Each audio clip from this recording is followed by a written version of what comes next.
What's going on? What's going on? What's going on? Today is October 28th, 2019, and if you are listening or watching, you are listening or watching to the Marston Brothers podcast. MBP crew, what is going on? We are filming on a Monday evening, a little different than normal, but I had to reach out to my MBP crew because it has been a little while. So today is me, myself, and I haven't done a Dear Ophelia podcast in a while. So I wanted to, again, just show you guys some love. I want to be able to talk to my daughter. I want to give her some advice. I feel like I haven't been able to spread that wisdom of what I was thinking when I was thinking to her. So, Ophelia, I'm sorry that I haven't been doing these series. And today I'm hoping that I have an opportunity to make it up to you. So first off, what is going on with us? What is going on with my beautiful daughter? How has life been? Well, this past weekend we had a wonderful weekend, Ophelia. We had an opportunity to go to the beach. Now, your mother and I have noticed probably the last couple of months, you are more aware of what you want. And as the strong daughter that we are raising, you definitely do not hesitate to let us know. So for the last 3 weeks, randomly you'll talk about beach. You want to go to the beach? Are we going to the beach? You'll say beach, beach. Okay, okay. So it was just time for us to just make that work. So, we do our weekly swim lessons, you and I. We have wonderful time over there. And I just decided on a whim, you know what? Mommy's going to be hanging out. She's got her mommy mornings, so I want to make sure that she has that opportunity to do that. Let's do an audible. Let's do something different, and let's go to the beach. So after we ended up doing our swimming lessons, we went to the beach. It was a great time. We had a great opportunity to be able to go down to Hollywood Beach, our favorite beach. We had a chance to check out the waves. It was really rough, but you being the daredevil that you were, when everybody else wasn't in the water, you wanted to go to the water. So we ended up walking down to the beach. We ended up walking to where the crest of the waves would flash and splash against the sandbar, and you just had the time of your life. Even though the lifeguards were pretty much telling people they couldn't go very far into the water, even though we had the red flag over the lifeguard post saying that it was pretty dangerous, you didn't care and you wanted to go into the water. So what we ended up doing, Ophelia, was me holding onto your arms and you essentially swinging and using your arms as the rope and swinging back and forth. And Dada, as you affectionately love to call me, would take on the waves so that you had an opportunity just to wave back and forth into the water. We had a great time.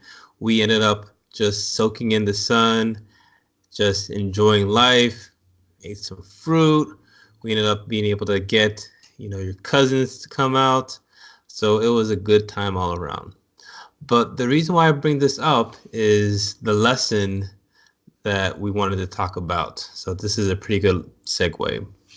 So MBP, again, just as a reminder, this part of the MBP podcast is called Dear Ophelia.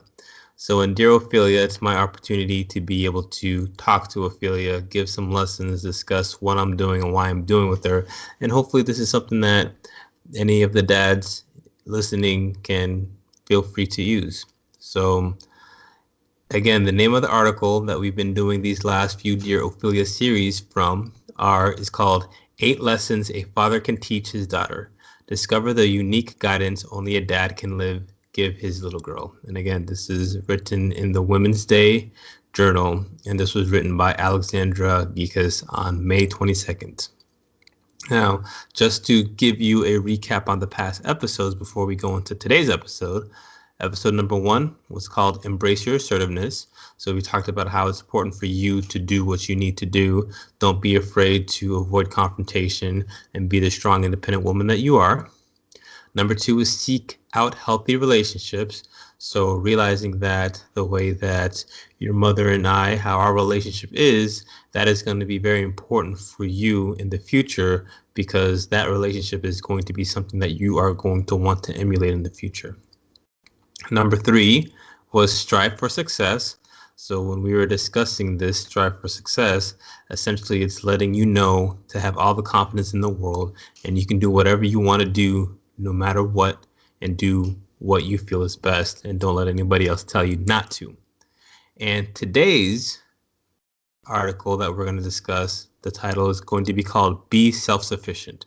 So this is a short one, but we'll see how much we're able to expand on this topic. So again, number four is be self-sufficient. While it's hard for parents not to pick up their children every time they fall, sometimes a father is doing his daughter a disservice by bailing her out of trouble, especially when it comes to money. You have got to teach your daughter to become financially self-reliant. She does not need a man's money for anything. She doesn't need it to enhance her status, and she doesn't need to pick up the guy with the most money rather than the man she cares most about, Dr. Nielsen says. So stop acting like her ATM machine. You're not helping her, you're hurting her. So that is pretty short and sweet, but that we really did have an opportunity to unravel a lot. So let's start this off from the beginning. While it's hard for parents not to pick up their children every time they fall, sometimes a father is doing his daughter a disservice by bailing her out of trouble, especially when it comes to money. So we'll talk about money in a little bit, but one of the things that I've always admired about you and have always pushed for you is just how independent you are and how you can be. I think one of the earliest lessons that I tried to teach you was out in the playground when there were so many times we were playing the playground. I wanted to introduce you to different areas of the playground, whether it was climbing up the stairs, whether it was being able to go down the slide, and looking at the smaller kiddie playground and the larger kiddie playground. I always pushed you to try to do things that you didn't think you could do. And I always wanted you to make sure that you can do whatever you can do without me being there. I know at this point, it's very easy for me to see what you're doing and be with you every step of the way, but that's not always going to be like this. So one of the biggest things that I tried to push with you early on is to have you do these things on your own, push you, encourage you, have you do it to the point where you're able to finally do it and you're able to be successful. So the playground is something that you own now. No matter what you do, where you go, you are able to go to pretty much all areas of the playground on your own. And this is something that has given you confidence to be able to play with kids who are much, much older than you. I think that one of the other things that your mother and I have tried to do is we've encouraged you to hang out with people who are older than you. You are going to be the youngest in your class, and we want to make sure that you feel comfortable hanging out with people older than you and that you can hang on your own and to be able to survive. So that is something that we've always pushed for you to the point where you are self-sufficient. Now, again, there are some times where we may need to speed some stuff around. We're maybe running a little late. I feed you instead of you eating yourself. But for the most part, we want to make sure that we're able to have you do what you need to do and be self-sufficient so that when we're not there, you can still do what you need to do. And eventually, this is going to be the foundation for you so that when we aren't here, you're able to do things that you need to do without having to feel like you need somebody to help you out. So in the section in this article where it says, you're doing your daughter a disservice by bailing her out of trouble, especially when it comes to money, financial independence is something that's very important to me. It's something that's very important to your mother.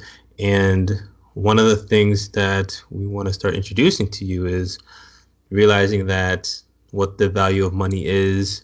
Money is not everything, but when you have an opportunity to be able to provide for yourself, it really takes, you don't have to worry about being dependent on somebody else. And depending on how you view society, whether good or bad, but society tends to show that the person who is the breadwinner tends to be the male, and the female tends to be the person who's dependent on the male for money. Now, that is definitely something that we are not teaching you, Ophelia. That is definitely not something that we believe in. If you look at your grandmothers, plural, your grandmothers are very strong, independent women who are the heads of their households. And I would say that that is probably the same when it comes to Mama and myself as well. You know, your mother is the boss of the house. You know, what she says goes. She usually allows for things to happen. But when it's something that we really need to do, your mother's input is very important in that. So we need to make sure that I hopefully hope that you are seeing that and you realize how strong you are and how independent you can be. When it comes to being the financial breadwinner of the family, you know, again, it's something that, you know, I have seen, something that your mother has seen with, you know, our particular upbringings. And again, here at the house, I mean, if you think about it, I mean, between mommy and I, technically mommy's a breadwinner. So again, we want to make sure that you are the individual who can take care of yourself.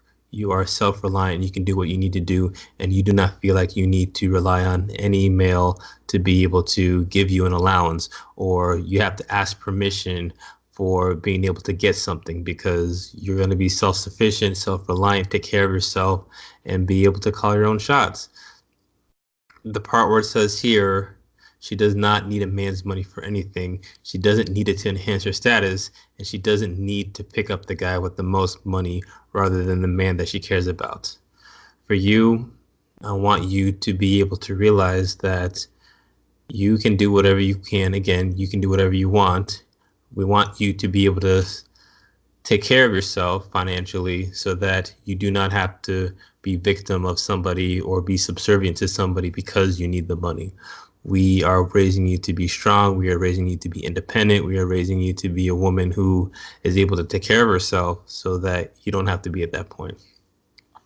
So one of the things that Ophelia, that I want you to make sure that you realize, that myself and what your mother are training you to do, is what is the value of money?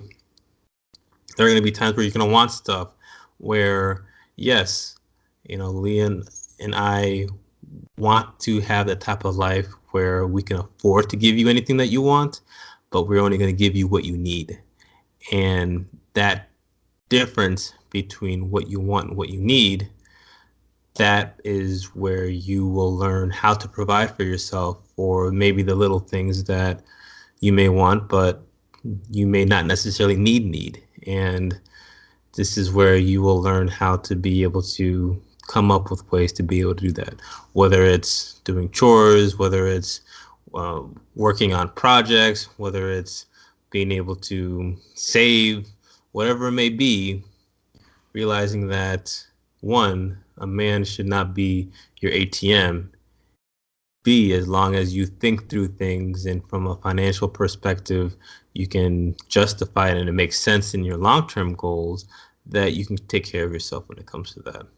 I've seen so many relationships, you know, I've seen and know so many people who have an unhealthy relationship because of, one, being dependent on somebody for money, and that person doing whatever they need to do to get that money, and two, individuals, because they are dependent on money, they can't do what they really want to do because the person who is supporting them may not want to do that.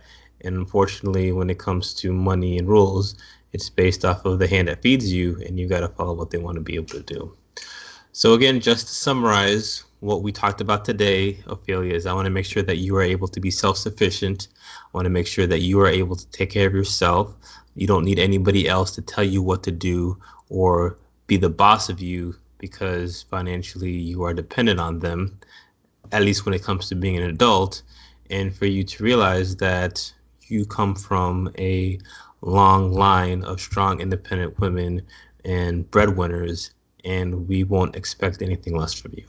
So, MBP, Ophelia, thank you again for listening to another Dear Ophelia series. I hope that this is something that you will take to your heart and really understand why we are doing the way did things the way that we are, because we want to make sure that you realize you can do whatever you can. So, MBP, thank you again for listening to another episode. Please feel free to share some feedback. I definitely do enjoy doing some of these Dear Ophelia series, and I think this is something that I hope that the MBP crew can take home with them. And any of these dads who are out there, remember, your daughters are very important. Your daughters are special, and you need to make sure that you can do whatever you can to make sure that they are going to be set up for success. So drop me a message. Feel free to contribute. Send me an email at marstonbrothers@gmail.com. Tell me if you agree or disagree with me. Let me know. Again, we would definitely appreciate your support. So whatever podcast medium you use to be able to subscribe to the Marston Brothers podcast, please feel free to leave us an awesome 5-star review so that we can make sure that more people are getting the content that we are sharing with this podcast, as well as making sure that we get to hear what you think, because again, we do this for you. So again, with another episode of Dear Ophelia via the Marston Brothers podcast, I hope you guys have a wonderful rest of the week, and happy Halloween, team. I'm out.